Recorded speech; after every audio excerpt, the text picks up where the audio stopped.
Hello and welcome to another episode of Staying Power, a show that is all about building a better life. And we mean that in lots of ways. So whatever you think we mean when we say that, we probably mean it.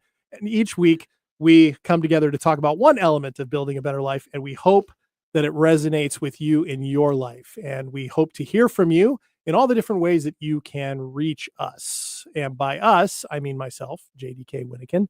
And alongside for the ride, once again, kind of co-piloting this airplane as we do loop-de-loops in the sky and, all that kind of stuff is Ashley Knebel. Hi, Ashley. Hello.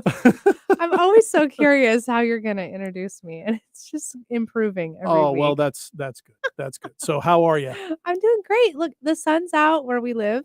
It's beautiful, and there's just a couple of puffy clouds, but that's I know. It's It's so T-shirt nice. weather in the Northwest, which is always great. Weather. Yeah. Speaking of T-shirts, Oh, yeah? for our listeners cannot see it, but our Oh, sure. viewers can, unless, they check out our social media later, then you'll see it. But Right. you are wearing a shirt that you actually had on again recently. Oh, yeah. A couple episodes ago. Oh, you man, were I wearing very it. rarely do repeat T-shirt wears, too. Only if it's a good shirt. Only if it's a good shirt, and it is. It's my Broke Them Out shirt. And for those of you who missed the first time I talked about this a few weeks ago, Broke Them Out. This shirt is from one of our favorite places anywhere. In fact, our favorite collaborative spot here in the Puget Sound area, Crawl Space Gastropub on Mercer Island. Mhm.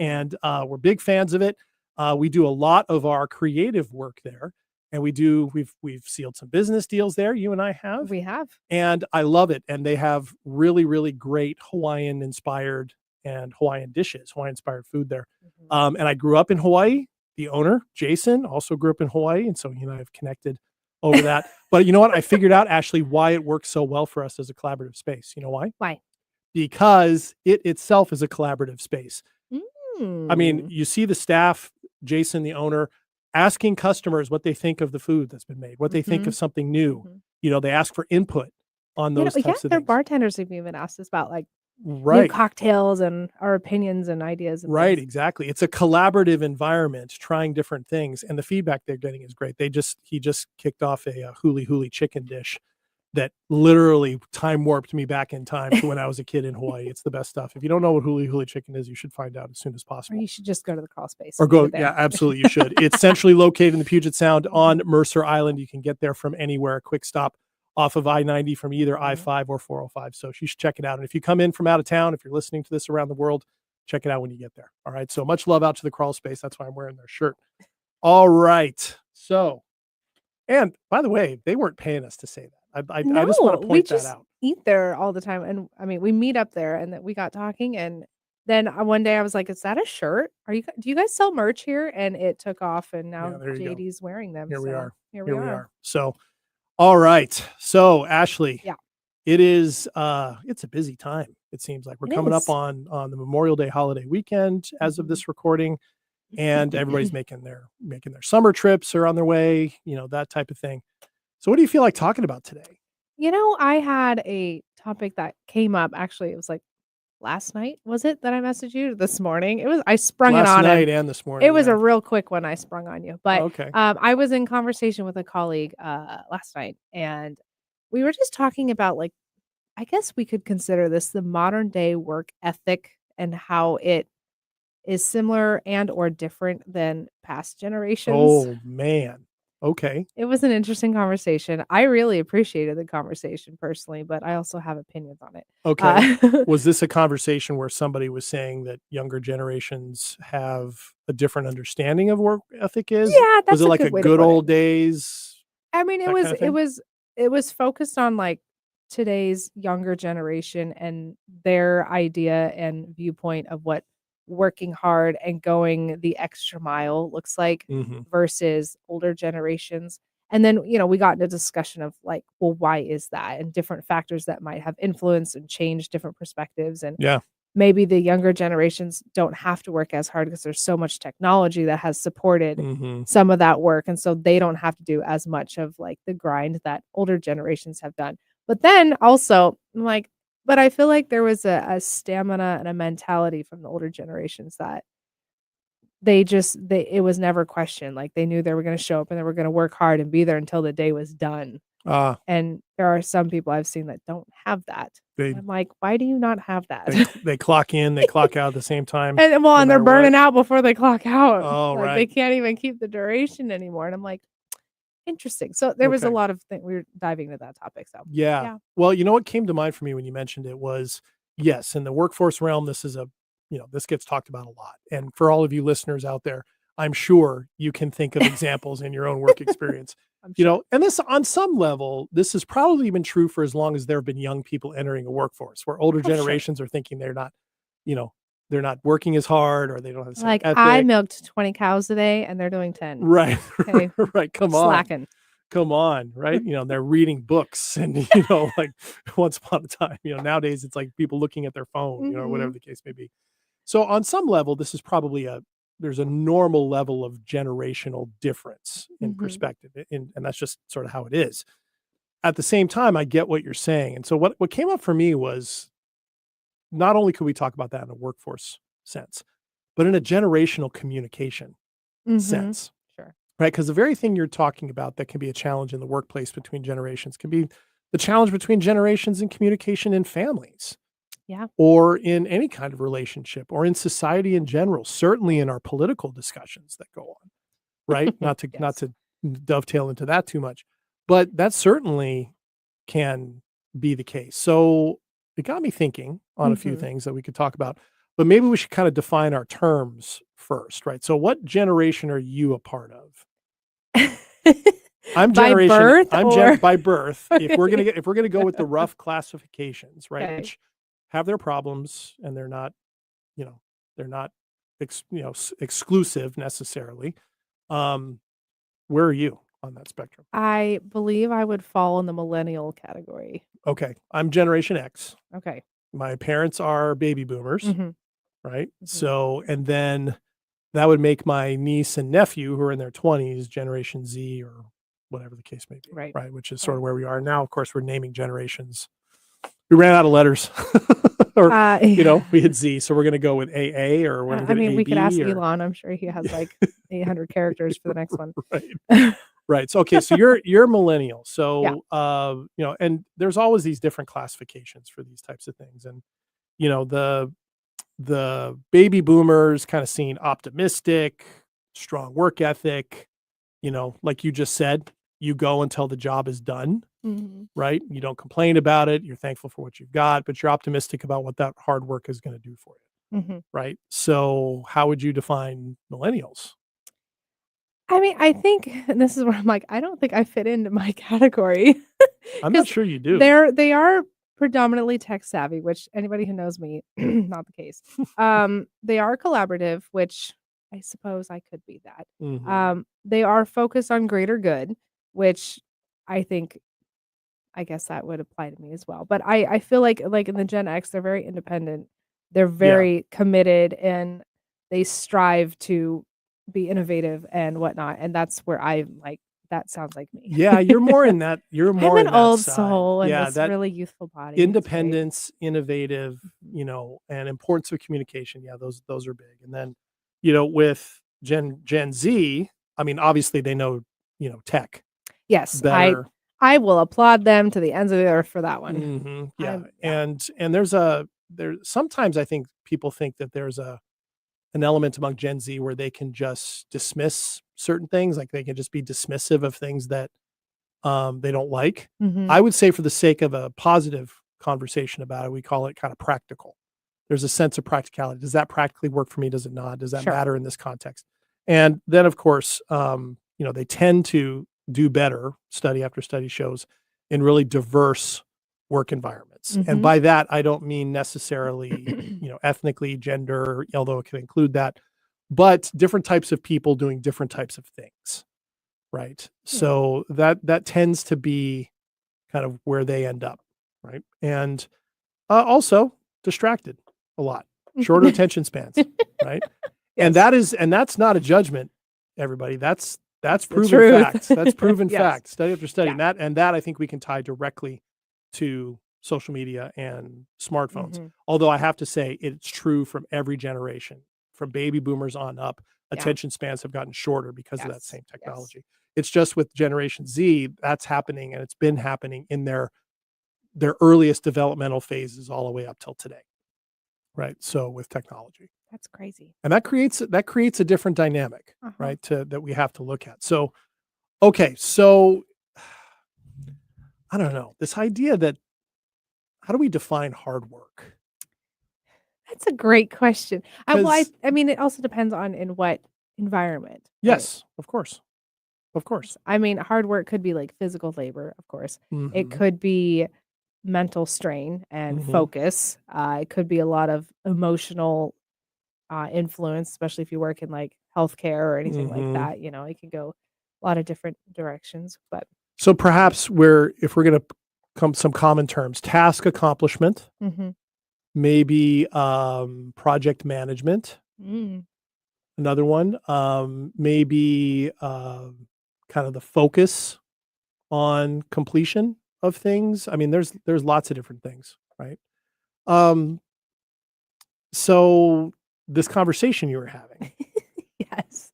was it from a position of like sort of the get off my lawn kind of thing where like these young whippersnappers today don't appreciate hard work or was it more of I can't seem to get through my understanding, whoever you're talking to, my Mhm. understanding of hard work and better understanding their notion of hard work and meeting in between. I would say that essentially, Okay. yes. Okay. Because I manage a fair number of people, and they're all from oddly different generations. So Mhm.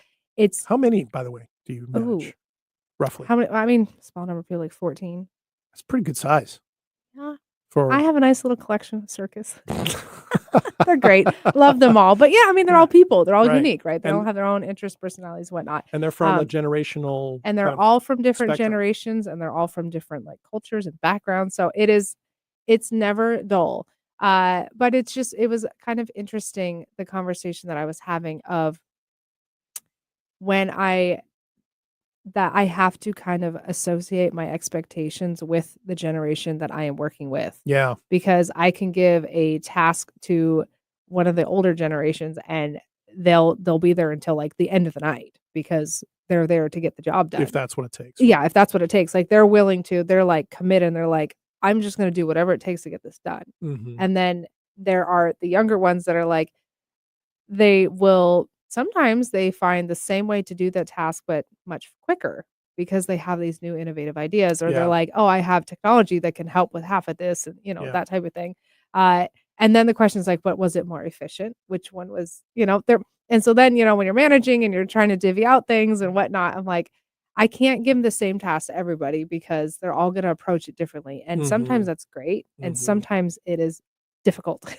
Yeah, I bet. And I'm like, and so I'm like trying to make sure that I am approaching things in the proper way. And there are certain things I can't relate with. And Mhm. I'm trying to understand things that I can't relate to. Right. Right. That makes sense. Well, and that's, in my day job, I kind of work in this Mhm. field, right? So it got me thinking a lot when you shared this with me about what would come to mind for me if I was, working in this situation. Sure. And it is a challenge in the sense that um we have to take a look. Anybody who's trying to do this kind of work and kind of bring everybody together on the same page has to start exactly with what you just talked about. Understanding that you don't necessarily fully relate to how someone approaches problem solving or conceptualizes something or works through something. Mhm. That is particularly true with younger generations today Yeah. because of the differences in experience. And it's not just smartphones, it's not just social media. The study after study is still being compiled, and we really won't know fully for a long time what the COVID pandemic Yeah. did, Right. right, in terms of this. But it definitely had a huge impact that we're only still evaluating, right? Mhm. Particularly on those generations who missed a lot of school or school was shut down or they lost their social connections in the middle of Mhm. their most important social development phases of their life, whereas people who were established in our generations during COVID, we were connecting up for online happy hours. You were connecting with friends you hadn't seen in a while. And some of us were like, okay, this being by myself is not necessarily Yeah, well, such a and, bad thing. like, a lot of us pivoted too and found ways to Yeah. like work Right. online and keep yourself busy and keep yourself productive Yeah. and give yourself a purpose that way. Yeah, absolutely. And so I think it has to start with that kind of awareness point that you were talking about, that you have these different people with these bringing different skill sets, different experiences, different mindsets Mhm. to this, but you still are responsible as the manager for, KPIs, right? Or the key production or, indexes that Mhm. that you have to meet. And that can be tough. Okay. That can be really tough. And so when I was thinking about this last night, I'm like, what would I do? What would I say? I always look for in situations like this where we focus so much on difference and that frustration, like it sounds like was part of the conversation that came up was, not necessarily frustration with people directly, but like, where's this? How do I get past this Mhm. divide, Mhm. right? Which can feel like a chasm, like a canyon. Is what do we all have in common? Well, it sounds really trite to say, but we're all humans. Oh my. So this So means trite. this means we all have brains.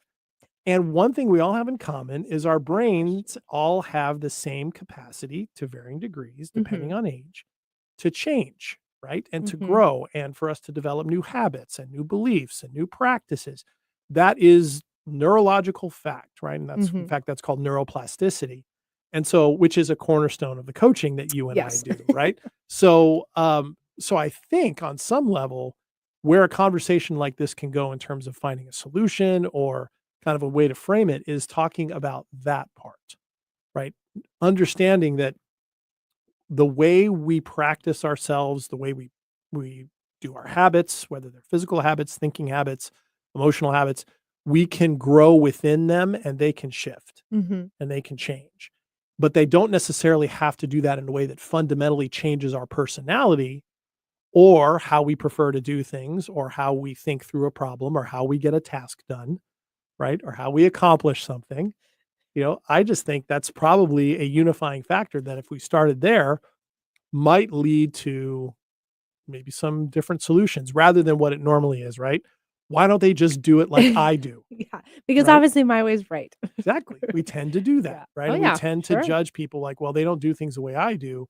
And things would be so much better if I had a group of people around me who did things exactly the way that I Mhm. do them. But again, study after study of effective companies and entrepreneurs and businesses show that a bunch of people who have the same skills does not lead to a healthy profit margin, does not lead to healthy growth of a company. In fact, a lot of people doing things differently, unified around a larger vision, Mhm. sets of values, and with an awareness among managers of how certain people reach certain goals and giving them the opportunity to do that and giving them ownership over that tends to produce greater results. And interestingly enough, we could probably say the same thing about relationships if we did that as well. I'm pretty sure we could. Pretty sure we could. Okay. So, how about we run with that for a little while today? Alright. Okay, sounds good. Well, then let's run with that when we come back from our first break. And when we come back from our first break, also, we will do our weekly segment. This week, Oh, it is yes. 2 2 minutes weeks of of terror. 2 minutes of 2 2 weeks, weeks? 2 Oh weeks of my. terror, 2 minutes of terror. We'll do that right on the other side of the break. Come back in a second.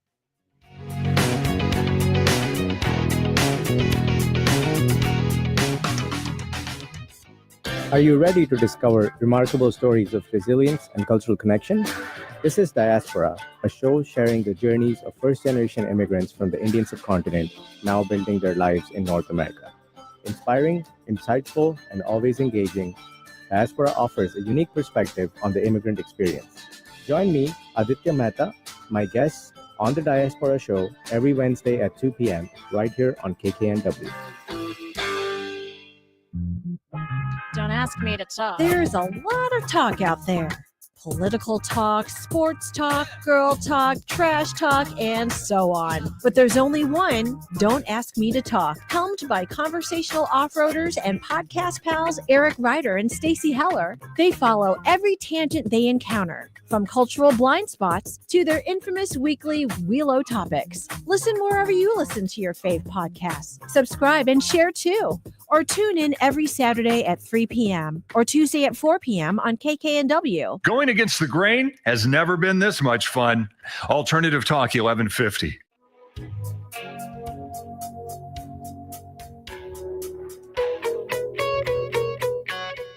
Welcome back to Staying Power. JD here with Ashley. Hi. It's just cracking up again. I like the visual aspect. I I know, really hope I know. people watch this. Yeah, if you're seeing this on the stream, we're having a lot of fun. You're getting a sense of our dynamic. And remember, we do have a YouTube channel. We also, you can catch this as a podcast wherever you get your podcasts. You can also find episodes and more about us at 1150 AM KKNW on our show page. And in the show notes for all those things I just mentioned, you can find all the ways to communicate with Ashley and I directly, our Instagram feeds, our email, stayingpowershow@gmail.com, and lots of other things in there. So we hope that you'll reach out. And in particular, we'd love to hear your thoughts on, as you listen to today's episode, about how do you experience work ethic? What does that mean to you? And what are the most important things in terms of your ethic and the results that it can produce, either in your own life or in your relationships or in your work, whatever the case may be. Okay. So Ashley, before we continue this conversation that came out of a conversation you had, let's do our weekly segment where we each take 2 minutes to talk about something that happened in the last week that was either a terror or a triumph. Today's going to be terror, and it's really so we can get to be open and vulnerable. All the things that are so important in building a better life. Here we go. 2 minutes of terror.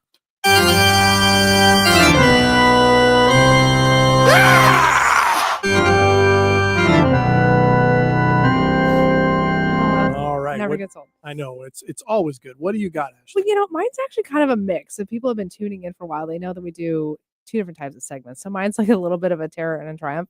We'll start with the terror half. So as you all know, if you tune in, and our avid listeners, that I had an eye injury like 4 weeks ago now, and it's still been kind of lingering. So I have made an appointment with a doctor. We'll see how it goes. I'm a little bit nervous to see what I find out of what's going on. So it's a little unnerving. However, there is a positive spin on this. I am saving so much money and not wearing eye makeup because I can wear it, but like ever so often, every couple of days or so, that eye will just like, it's watering all day. Oh, wow. Like severely. Oh, wow. Like people are like, are you crying? Like just one side. Just one eye. Just one eye. Half sad. So yeah, right. So anyways, I'm like, well, at least I'm like saving some money here. There you go. But anyways, I'm like, this is also probably a problem. The silver lining on the gray cloud, as it were. Yeah. Is it painful, or like, is it painful all the time, or is it not really... all the time, but I do have moments where it is like excruciating and it's very short. I can see. And that's why I thought everything was fine. And then all of a sudden I'm getting these every couple of days. I get this like excruciating pain that only lasts for maybe 10 to 15 seconds, then it goes away. But I'm like, but it's still there. So we're going to go get checked out. Good idea. Go get checked out. What you got? And if you get an eye patch, I want a photo. The viewers will make sure that's true. That happens, right? Exactly. Yes. Okay. My 2 minutes of triumph is triumph.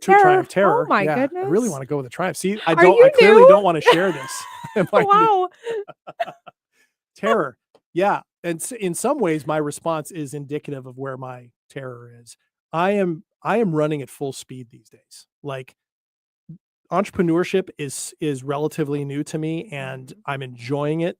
But man, is it moving at a fast pace sometimes. And it's a good problem to have. It means I have a lot of leads. I have a lot of things I'm putting out there to, bring in contracts. And that's in the podcast realm. That's in the coaching realm.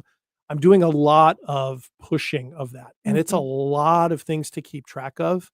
It's a lot of things to try and bring together. And it's right now, the challenge is putting together like a cadence, a routine, how do I address this every day effectively?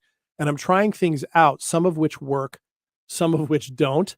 And the ones that don't, it's so easy to be like, oh, why did I do that? That was such a waste of time. That's not going to work. Rather than like, okay, that's not going to work. Try something else. I feel like just from like my seat of observation of your life and all your recent independent endeavors that you're doing, it's like you have a full plate and you've learned how to organize that to a consistency that you're like, hey, I kind of have my things that I do every day. And then like something just gets tossed in there and completely obliterates all that. And you're like, have to reorganize it all over again and figure out, okay, what am I doing every day? And then something else comes Well, and that's the challenge. You're absolutely right. Because the challenge is I'm still learning how to adjust to the unexpected, which happens every single day. So that's still a challenge for me. I'm used to in my previous work of having direct control over the things I'm putting out there. Right. And so work ethic, I know exactly the work ethic. Yeah. It's a challenge. So it's actually a very fitting, thing. You're welcome. And some days are really long, like where I'm going from Sure. the time I get up to the time I'm winding down with a few breaks in between. But nevertheless, that's mine. All right. So with that in mind, we were talking. Mind. Yeah. We were Honey. talking about that. Right. Yeah. Well, and to add on to what we were talking about, neuroplasticity and the ability of all of us, no matter our ages, to have our brains grow and adapt to new habits. The older you get, obviously, the tougher it gets, right? Plasticity among somebody who's in their 80s is really different than the plasticity that's possible Sure. in someone's 20s. There is something about willingness, though. There the is. brain is a thing, yes. There but is. And I think you do cultivate more flexibility. And there's more and more studies that show this. The more you practice things that help the brain and help the body earlier in life, the longer that plasticity can maintain itself even into 70s, 80s, and beyond, right? It helps explain why some people are super, super sharp at a very advanced age. Yep. And some people just aren't. And so that's we should acknowledge that. And you're right? Willingness, curiosity, right? The more curious people are about the world around them, about people, that shows a direct connection to plasticity in the brain and changing habits. So that's part of it. But the other part is that body piece, right? The somatic work. We always talk as coaches about breathing techniques, getting grounded in ourselves, connecting with the reality of where we are literally in this moment, right? And that's helps influence plasticity as well, because the brain and the body, we might kind of see them sometimes as separate, but it's an integrated whole, right? It's an integrated whole. So what we're putting into one affects the other, right? And how we understand and engage with one affects the other, right? And we tend to be more brain oriented, more brain focused, right? Even in like mindfulness is about the mind, right? Rather than the body, right? So there's that. So with all that in mind, I think the neuroplasticity part of this is important, right? And there's a lot of things that come into that. We mentioned age, right? When you think of neuroplasticity, like you've studied this too, what are other factors that you see? There's different things, right? Like, I think, like I said, willingness or motivation, Sure. how important something is for that person will Salience, as they call that, right? will determine how much effort and how diligent and how steadfast and Right. You kind of have to how want much to. oomph do they throw into that said thing.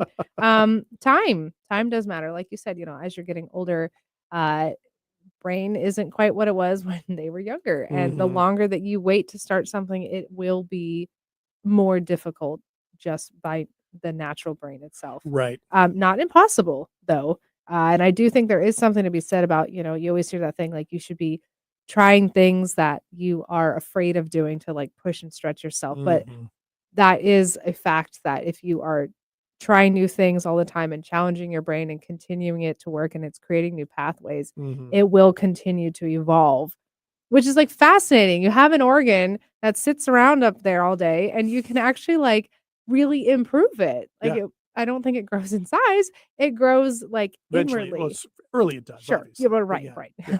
As adults, it then hits its point. But, the internal mindfulness of that organ can grow and expand, and like its value can increase so much. Yeah.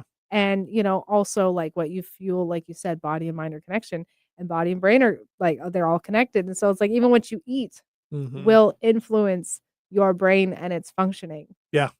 Yeah. And I find that fascinating. It is fascinating. And I actually heard a brain scientist, one I can't remember their name, say the brain is both the organ we know the most about and what we know the least about. Well, isn't the organ like we only use a very small percentage? Yeah. Of it? You usually hear like 10 to 12% of what. Yeah. So we're still discovering so much about it and what it can do. And there's so many things that individuals find that they're able to do in interesting circumstances that aren't always explainable. Right. But of course, the one thing is if, whatever is possible with one person in their brain, by extension, must be possible to a certain degree, if rare, in others. And so, yeah, there is that. And I think that part is exciting. And usually the brain is giving us cues sometimes along with our body about what those things might be that we should maybe spend some time on, right? When we're talking about things that like, oh, I would really like to do this. I'm feeling like I'm not as good whatever it is, A, Mhm. B, or C, Mhm. but you want to be. Right. Right. That is your brain and your body telling you you should try this, right? You should find a way to address this, right? It's not just something that's happening out of the ether. It doesn't just drop into us, right? These are actually signals we're getting. All right, so time matters as well. Do you have anything that signals for you that you wanna get better at? That's right now Yeah. in my life. Yeah. Well, what I was talking about in 2 Minutes of Terror, right? Mhm. Opening up more for the unexpected Mhm. so that it doesn't throw me off so much. It's my reaction to it. Mhm. I'm not as good at responding to unexpected. I just react to it. And I'd like to get better at incorporating the expectation of the unexpected, Makes sense. right? Yeah. With that, right? And so, but the thing is when we practice these things, I think they call it transference. When we practice these things, the more we do that, the more it sets in our brain, gives our bodies the message that, oh, we like Mhm. doing this. So, for Mhm. example, you know, exercising on a regular basis. That's something you and I have in common, right? We tend to seek it out now because our brain and our bodies have experienced, whoa, you feel good when you do this, Mhm. right? This feels good to do, right? You like how you feel afterwards. You like how you look over time, right? You're more alert, right? It creates this whole list of positives, right? That we may or may not be conscious of that drives us to keep going back and you create that habit. Mhm. Those neural pathways opened up, Right. which is why, like, when I was doing addiction recovery, one of the most important things wasn't just about talking about it, wasn't just about doing therapy, it wasn't just about stopping doing certain things. It was incorporating new things to do that opened up neural pathways and created kind of hit those pleasure centers in the brain with connection with other people, with exercise, with accomplishment, with taking time away, right? Appreciating oneself. All of that matters. Mhm. All of those things give it's almost like a constant rewrite Yeah. of the hardware and the software in the body. Yeah. Hmm. So that's another one. I like it. Yeah. What else? Anything else that you've experienced or that Mm, part of this? I don't know, actually.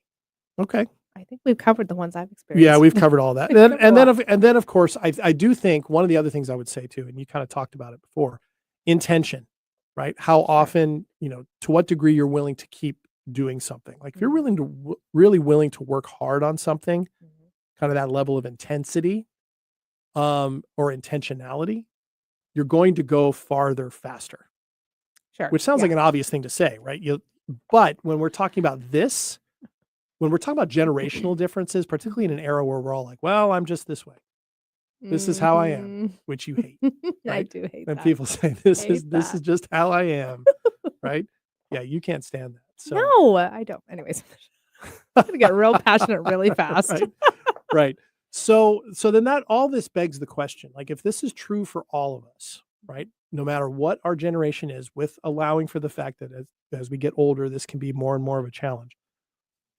What does all this talking about? Like if you could bring all of this into the conversation you had last night, Mhm. what would you be adding to the conversation, or what perspectives do you think it would give you? Other That's a really good question. It would be a bit of a struggle, I'll be honest, because Mm, I always go back to my defaulted passionate answer of, like, which is? that type of stuff. Just and I don't know where it comes from. I think because I feel like I'm a bit caught in between the generations of I feel by default I'm of an older generation where I am just dedicated and I work hard and I'm willing to stay until the job is done type of thing. You grew up in a home that emphasized that too, right? Yes. Okay, Yeah, I that's did. part Yeah, of it. hard work was definitely ingrained in Right, there. right. And there is a part of me that I see the younger generations and I almost fear becoming like them because I don't want to lose that aspect. Oh, And yes, oddly to say that out no, loud, I appreciate but that. there is something about that. And but then I'm like, but am I looking at it like if I become more like the generation that I actually am from, is that a bad thing? Mm, Because there are, like we said in the first segment, there are good merits to both. absolutely, But I absolutely. think maybe it's just a personal, like, I really value the fact that I like to work hard, and, so it satisfies something in me to work hard and really Mhm, make sure that I, as an individual, did my best effort in what mhm. I set my mind to and what I put my word towards. Right. And I will always do that. And so I'm like, if I start to actually lean into the generation that I fit into and try to associate and relate to even the younger one, am I going to essentially become lazy? Oh, Yeah. that's wow. I appreciate you sharing that. That gave me a lot to That's the think about. truth. Yeah, it gave me a lot to think about. In fact, I have a few thoughts on that I think we should jump into. But let's go ahead and take a second break Okay. before we do that. Cliffhanger. Yeah, yeah. Well, I appreciate. Wow, thanks for sharing that, Ashley. You're welcome. That gave me a whole lot. So, come back in a minute, and we'll see where we end up on this here on Did I Staying broke Power. the mouth? Yeah. See you in a minute.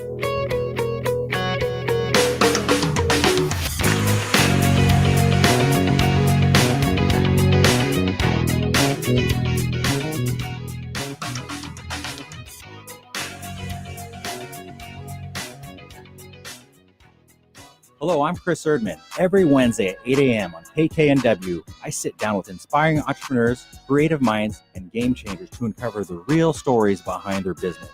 On my show, Made of More, we explore the challenges that they've overcome, the breakthroughs that they've celebrated, and the mindset that drives them forward. If you're ready to unlock your full entrepreneurial potential, Made of More is the show for you, because here we know you are made of more. Every Wednesday at 8 a.m. on KKNW. Is your eyesight changing? I can't read this anymore. Don't lose hope. People just like you are working every day using Braille, screen magnification, speech technology, and other tools and blindness skills. Your eyesight may have changed, but your goals, they don't have to. We can help. Visit us on the web at blind.org. The National Federation of the Blind. Live the life you want. Working hard to put a smile on your face. Alternative Talk 1150.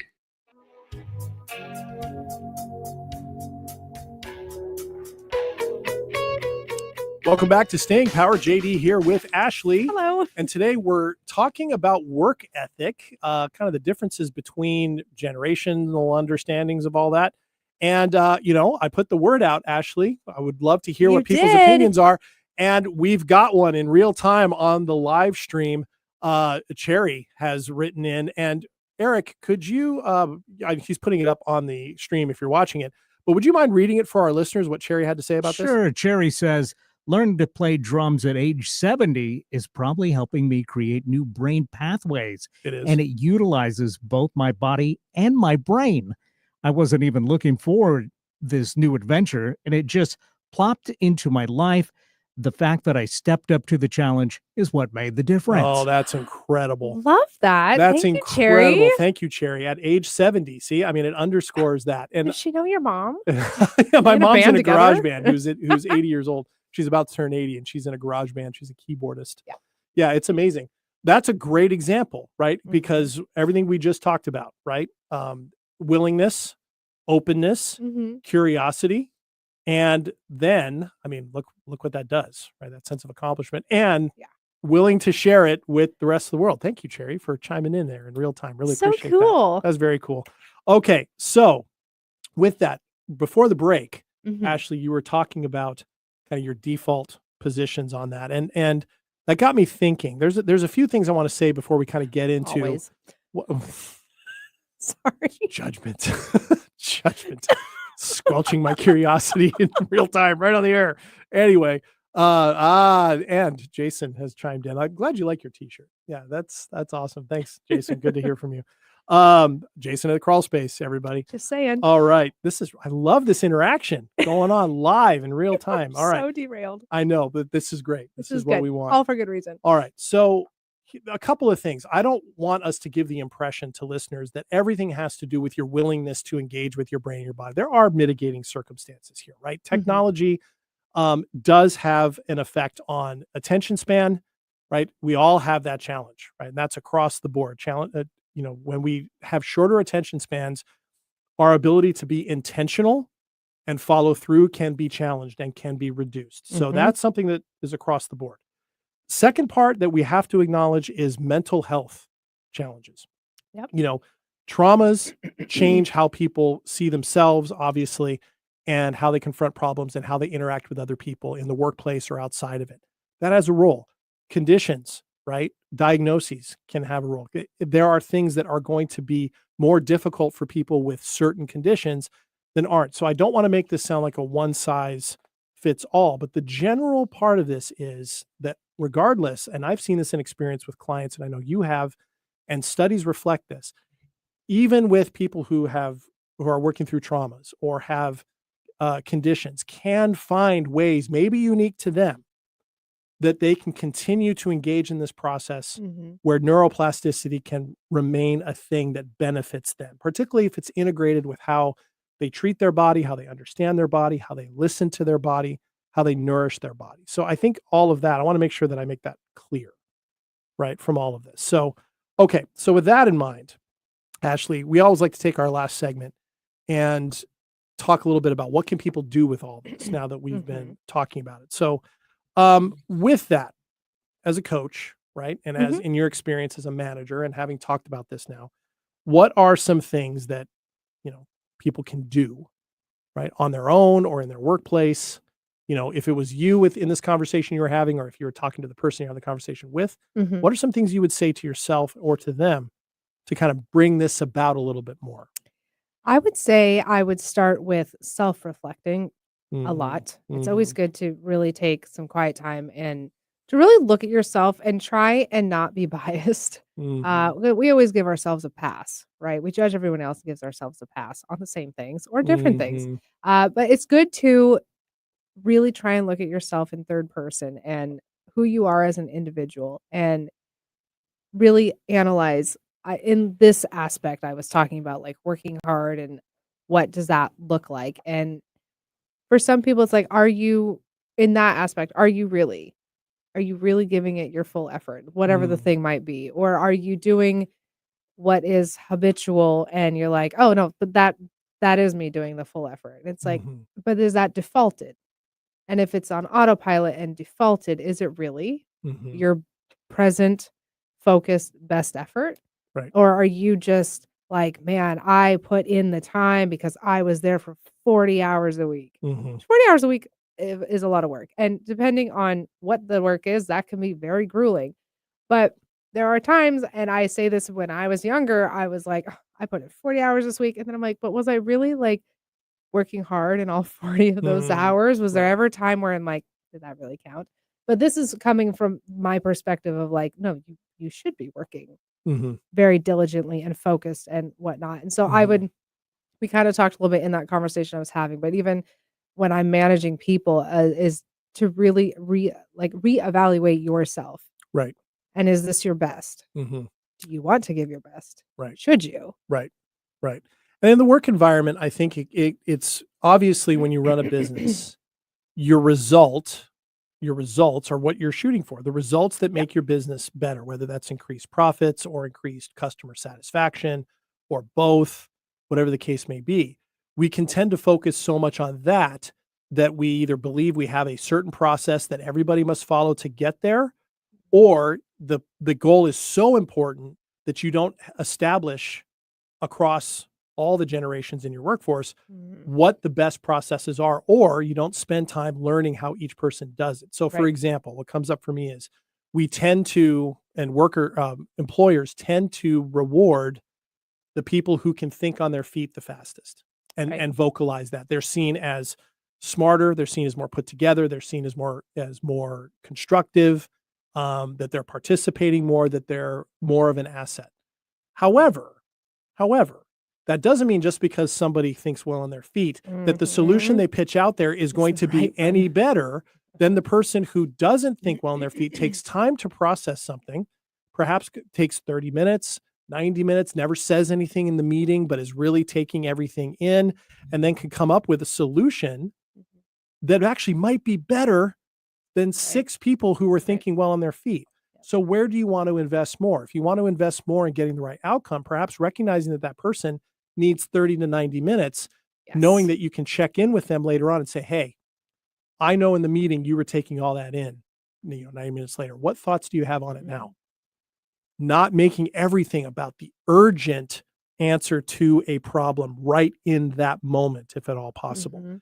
That's a big part of it, because then the people who are more introverted, the people who don't think as well on their feet, people who perhaps are neurodivergent, have a place at the table. And what we know about younger people who fit those categories is if they feel like they have a place at the table and they're seen, they're listened to, Mhm. they will They will perform the stay. way you're Yeah. talking about. Yeah.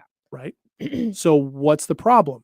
Is it really that they don't have the quote unquote work ethic, or the Mhm. people who are determining what they're doing every day don't see how well Yeah. they work individually that's different from everybody else? Mhm.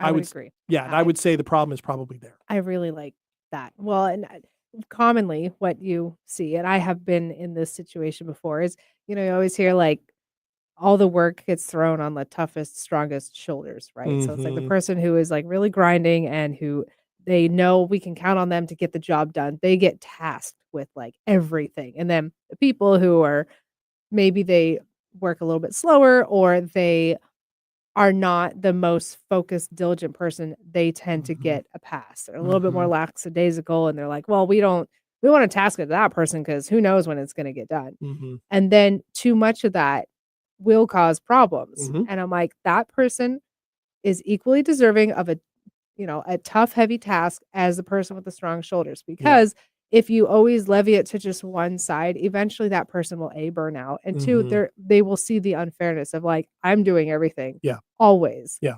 And I know some people shy away from giving certain things to people because they're like, well, I don't know when it's going to get done. I'm like, but that's not a reason. Mhm. You can still give that person things to do and curate it in a way that's going to fit whatever, Yeah. circumstance it might be. But they are just as willing and able. Mhm. They should be at least Yeah. willing, but they are just as able. Mhm. And you know what? Give them the opportunity Mhm. to really support them and show them, like, look at what you can do. Mhm. Instead of being like, yeah, slacker, you're always going to be a slacker. Cause then they're also going to think about themselves that Yeah. way. Mhm. Yep, absolutely. And it's so funny when you said that. I've had business owners with employees who dealing with this question, right? Mhm. Who say to me when I put these things out there for them, be like, "Boy, that sounds like a lot of work on my part." And my first response is not the one that comes to my head, which is right? I tend not to say that. I say that out loud. Right. Right. Well, Whoops. what I do say to them is not any more so than the flexibility, curiosity, and innovation you have to show in the product you're making or what you're producing Oh, that's a or good how you point. run your business. We tend to have a feel sometimes where we treat, here's the business goals, here's the product, here's all this. That is everything. The workforce is kind of an extension of that, Mhm. right? Or we separate it out and go, well, no, that's not the same thing. If you approach it the same way, we're not asking people to make huge leaps in their understanding of how to communicate with people or how to frame this, particularly if they're business people. Mhm. It's just looking at your people not as a product, but the process you have to be just as innovative and curious and open about running as you are in how you highly, highly profitize your business. Mhm.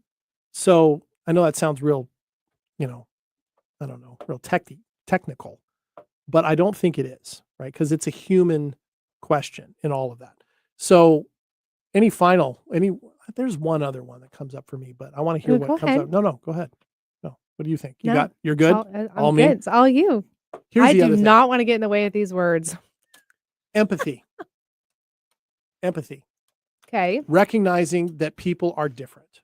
Recognizing that somebody, whether they're 24 years old or 44 years old or 64 years old in your work environment, care about the job that they're in, hopefully, right? Would love to be in a place that they love to work.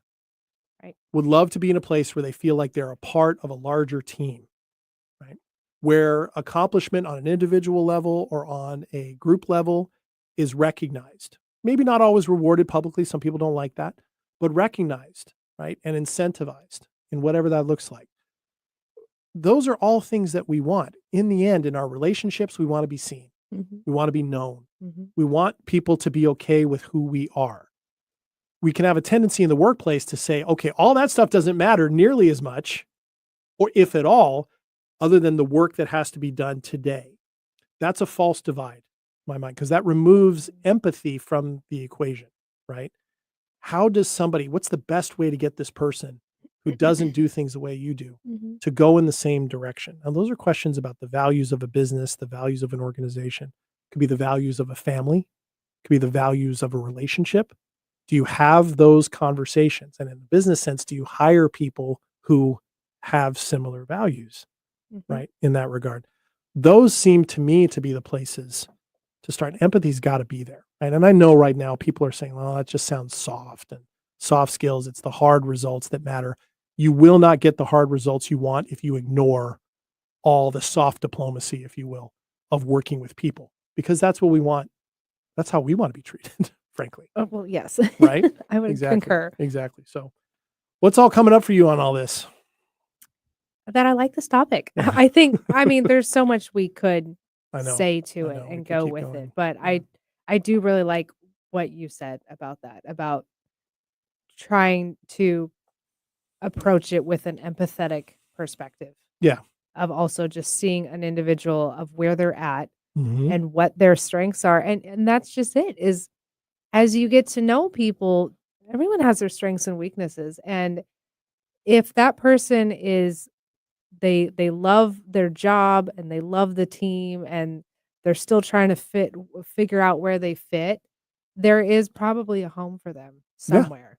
Yeah. Because that is the type of person you want to really hang on to Mhm. and find their strengths and find where that will work Absolutely. for you. And also, if people are in not their strongest suits, it's okay to pull them out and relocate them. Yeah. Because they may feel a little, and obviously have the conversation, but in the long run, it's going to support them so much better and Yeah. they will feel better Absolutely. knowing that they're actually doing something where they're seeing their results Mhm. and they're like, well, that was me. I Absolutely. did that. And they can be proud of that. Absolutely. And that's a great point. And I think the easiest way for anybody listening to start accessing this right away, you don't have to read a bunch of books. You don't even need to re-listen to this episode. You can approach it whether you're a manager like Ashley is, a business owner like Jason at Crawlspace, somebody who at 70 years old like Cherry is learning the drums, Mhm. or if you're just an employee somewhere, it's one simple step. Being curious about observing how other people around you do the things they do and be open to what comes to you. Why do they do that? Why do they approach that? Just pay attention. Just notice.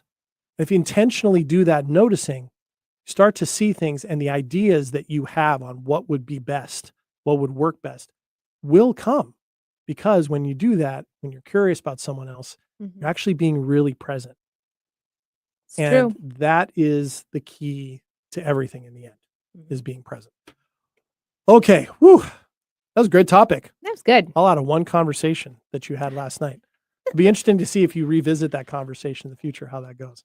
I'm So, sure I will. all right. All right. Well, thanks so much, Ashley, for bringing that up. You're welcome. All right. All right. And thanks you to all of you who are listening and watching to this episode of Staying Power. Remember, once again, if you missed any of this episode or other episodes, you can get this as a podcast wherever you get your podcast. You can also find a lot of our episodes on our YouTube channel. You can also find in the show notes as a podcast here at YouTube or on our website, 1150 AM KKNW, all the ways you can reach out to us, whether that's on Instagram, whether that's at our email, stayingpowershow@gmail.com, and a whole bunch of other ways. We have a lot of stuff coming up soon, so be paying attention on social media because there's a lot of exciting things There afoot. There's a is reason so I'm much so going on. busy, everybody.